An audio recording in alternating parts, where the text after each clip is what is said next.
تو مجھے ایک یار نمبر لکھوا ادھر یہ وہ، تو پاگل ہے، تجھے تو کھلی آنکھوں سے ہی نظر آ رہا. یہ بات مجھے اریٹیٹ کرے کہ پاگل کیوں کہہ رہے ہیں، کھلی آنکھوں سے کیوں کہہ رہے ہیں. تو اچانک وہ کارڈ انہوں نے ایک پکڑایا جس پہ سورہ رحمان کا میسیج لکھا ہوا تھا. وہ ڈاکٹر صاحبہ بھی دیتی ہوتی تھی. اس پہ وہی بات لکھی ہوئی تھی کہ کون کہتا ہے زمانے میں شفا نہیں ہے اور قرآن شفا ہے، شفا من جانب اللہ ہے، اور 7 دن سورہ رحمان سنے اور 3 بار لگا کے پانی پینے. یہ میسیج سا لکھا ہوا تھا الرحمان. مجھے انہوں نے وہ پکڑایا، کہتے یار تو بتایا کر.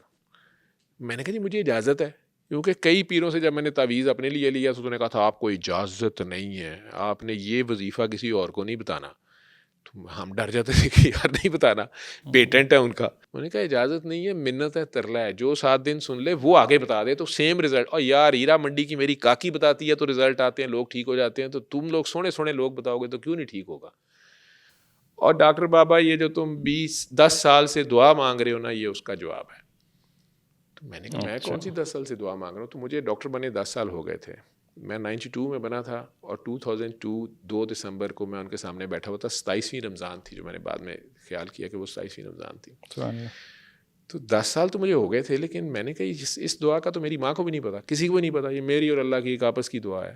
یہ کیا کہہ رہے ہیں؟ تو کہتے ہیں یار قرآن شفا ہے. تو میں کہتا تھا اللہ کو تو نے ہر مرض کی شفا نازل کی ہے، مجھے بتا وہ کہاں ہے. قرآن شفا ہے، شفا من جانب اللہ ہے، قرآن من جانب اللہ ہے.